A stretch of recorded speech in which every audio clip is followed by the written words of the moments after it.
उसकी उम्र केवल 8 साल की थी और इस छोटी सी उम्र में वो पूरी दुनिया में जाने जाना लगा। ऐसा नहीं है कि उसने कुछ बहुत बड़ा काम किया, बल्कि अपराध की दुनिया में एक ऐसा काम किया जिसकी उम्मीद दुनिया का बड़े से बड़ा अपराधी भी नहीं कर सकता। जी हाँ, वो दुनिया का सबसे कम उम्र का सीरियल किलर बना। तो हमारे आज के इस वीडियो में बने रहिएगा, हम आपको बताएंगे कि एक 8 साल का बच्चा सीरियल किलर कैसे बन गया। बिहार के बेगूसराय के नजदीक मुसहरी गांव में एक दिहाड़ी मजदूर रहा करता था। उसके परिवार में उसकी बीवी के अलावा उसकी एक 8 महीने की बच्ची और एक 7 साल का बच्चा था। उसी के बगल में उसका एक भाई का परिवार रहता था। इस परिवार के साथ साल 2006 में एक ऐसी घटना घटित हुई जिसको देख के सभी चौंक गए। उस परिवार से एक 6 साल की बच्ची गायब हो गई। बच्ची के गायब होने की खबर पूरे गांव को पता थी, लेकिन किसी ने भी पुलिस में कंप्लेन नहीं कराई। इस घटना के ठीक 6 महीने बाद उस गांव से एक 8 महीने की बच्ची और गायब हो गई और इस बार भी किसी ने भी कोई कंप्लेन नहीं कराई। इस घटना के 3 महीने बाद एक और घटना घटित हुई जिसमें एक 6 महीने की बच्ची गायब हो गई। जिस परिवार से पहले 2 बच्चियां गायब हुई थी, उसी परिवार के बगल में एक चुनचुन देवी नाम की महिला रहती थी। उसकी बच्ची गायब हो गई जिसका नाम था खुशबू। उस महिला ने पूरे गांव में उस बच्ची को ढूंढा और जब वो थक गई तो वो भगवानपुर स्टेशन आ पहुंची। बिहार मुसहरी गांव भगवानपुर थाने के अंतर्गत आता है। उस महिला ने अपनी बच्ची की मिसिंग रिपोर्ट लिखवाई। जब पुलिस उस बच्ची की तलाश में गांव में आती है तो उन्हें पता चलता है कि इस गांव से 2 बच्चियां और गायब हो चुकी। तो पुलिस ने उस परिवार से पूछताछ की जिसके 2 बच्चे गायब हो गए। तो उसके परिवार वालों ने बताया कि खुशबू का पता उसके बेटे अमरजीत को पता होगा। ये बात सुन के पुलिस हैरान रह गई। उन्होंने कहा कि भला एक 8 साल का बच्चा एक 6 साल की बच्ची के बारे में क्या जानता होगा। अमरजीत एक 8 साल का लड़का था। वो जैसे ही पुलिस के सामने आया तो पुलिस वाले ने उससे पूछा कि तुम खुशबू के बारे में क्या जानते हो। तो उसने कोई जवाब नहीं दिया, बल्कि वो हंसता था। उससे बार-बार पूछा गया, लेकिन वो जवाब में सिर्फ हंसता ही रहा। पुलिस को लग रहा था कि वो अपना टाइम वेस्ट कर दे। उसके बावजूद वो उस बच्चे से बार-बार सवाल पे सवाल किए जा रहे थे।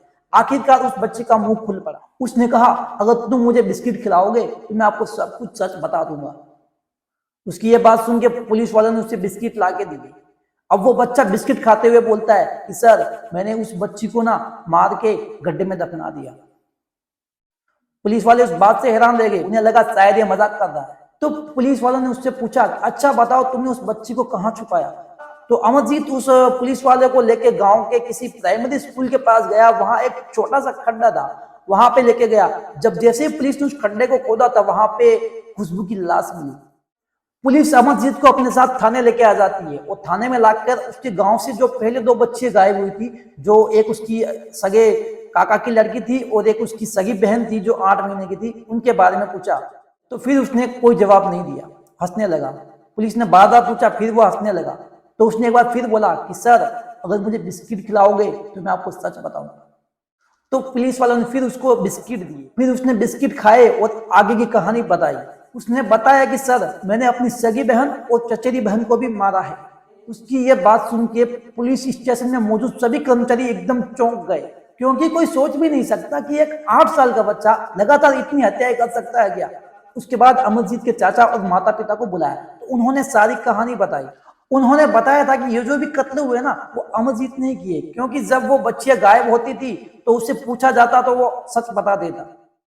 अमरजीत के परिवार वालों ने बताया कि अमरजीत ने सबसे पहले साल 2006 में अपनी चचेरी बहन को मारा था। उस समय उसकी उम्र केवल 7 साल की थी और उसने भी उसको खुशबू की तरह गला दबा के पत्थर से मारा था। इसके ठीक 6 महीने बाद उसने अपनी सगी बहन को भी मारा था। जब पुलिस वालों ने अमरजीत से ये सब बातें पूछी तो उसने सब कुछ स्वीकार कर दिया था। तो पुलिस वालों ने अमरजीत के परिवार वालों से पूछा कि आखिर आपने पुलिस में कंप्लेंट क्यों नहीं कराई। उन्होंने बताया कि जब अमरजीत ने सबसे पहले अपनी काका की लड़की को मारा तो उन्होंने लगा कि ये शायद गलती से हो गया होगा, ये सोच के उसको माफ कर दिया। जब उसने अपनी सगी बहन को मारा तो उसकी अच्छी खासी पिटाई की गई और उसने वादा किया कि आगे से मैं ऐसा कुछ नहीं करूंगा, क्योंकि मरने वाली दोनों लड़कियां उसके परिवार से ही थी। तो पुलिस वाले को कुछ नहीं बताया गया। अमरजीत ने जो हत्या की थी उसका कोई मोटिव नहीं मिला। तो पुलिस ने एक बार फिर अमरजीत से पूछा कि आखिर तुम ये जो लोगों को मार के सुला देते हो, ऐसा क्यों करते हो। तो उसने कहा, सर, मुझे लोगों को तकलीफ देने में मजा आता है, मुझे खुशी मिलती है। पुलिस अमरजीत की ये बातें सुनी तो उन्हें यकीन हो गया कि हो ना हो ये कोई एक नॉर्मल बच्चा नहीं है। तो उसका मेडिकल चेकअप कराया गया। उसके बाद इस नतीजे पे पहुंची कि इसको एक कंडक्ट डिसऑर्डर नाम की बीमारी है, जिसमें मरीज को दूसरों को तकलीफ देने में मजा आता है या फिर दूसरों को तकलीफ में देखना अच्छा लगता है। इसके बाद अमरजीत को बाल सुधार गृह में भेज दिया गया और 3 साल बाद भी उसे रिहा नहीं किया गया। उसकी मानसिक बीमारी को देखते हुए 18 साल तक होने तक उसे बिहार के मुंगेर जिले के बाल विकास गृह में डॉक्टरों की निगरानी में रखा गया। अमरजीत का जन्म साल 1998 में हुआ, जो 2016 में 18 साल का हो गया। दोस्तों, आज भी अमरजीत का नाम दुनिया में सबसे कम उम्र का सीरियल किलर के रूप में जाना जाता है। इतनी छोटी उम्र में एक छोटे बच्चे द्वारा इतने जघन्य अपराध करना लोगों के गले नहीं उतरता है। खैर, आप कमेंट में बताइएगा आपको ये वीडियो कैसा लगा, आपके इसके बारे में क्या कहना है। मिलते हैं अगले वीडियो में, तब तक के लिए जय हिंद, जय भारत, वंदे मातरम।